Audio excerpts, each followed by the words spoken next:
Hello, good morning! Good morning, everyone. Welcome back to the Italian Grand Sketching Tour.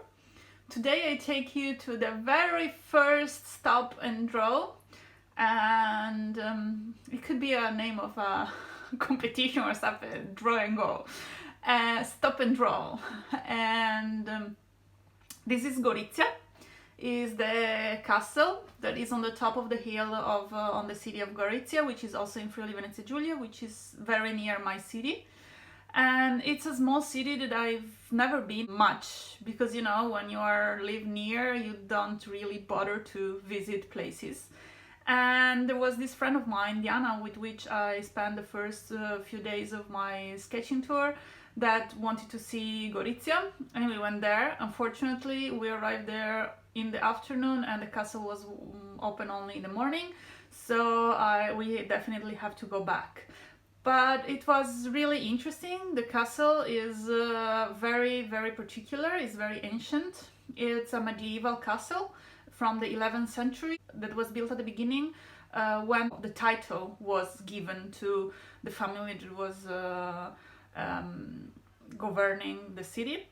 And in the 11th century, of course, the castle was just small buildings and a part of it, and then it was growing and growing. This was an area that was very popular, it was very commercial, so it was sort of an important area. And the castle grew.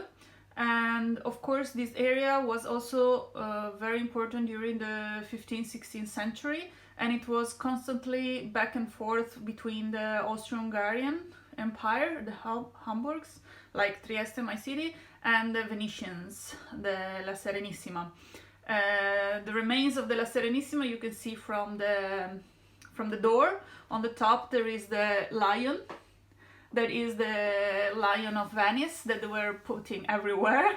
And there is an interesting story that my friend told me that I didn't know, that you can see from the lion if the building was done in a period of peace or of war.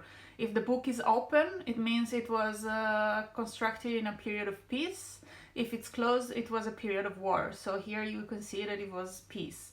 And during that period, the 15th, 16th century, the castle was renewed following the Renaissance style. And also because there was the need of changing all the fortresses and walls, because new weapons were used, and so the castle had to be changed for being useful for its purpose.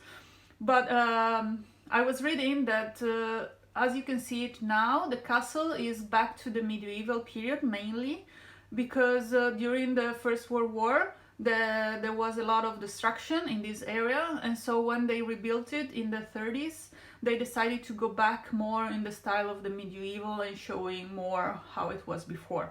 So that's why the style is much more ancient than you can think of looking at the history, but it's because it was renewed this way. And is because this way it was a really interesting example of medieval buildings. And so this is the story of the castle of Gorizia. I'm really glad to have been there, and I'm really happy to have been there with Diana. We had a wonderful session drawing just in the middle of the sun. It was like the 5th of August, so you can imagine how hot it was. But it was very, very pleasant, and it was a great first stop and draw. So I hope you enjoyed, and I talk to you tomorrow, and have a great day. Bye guys!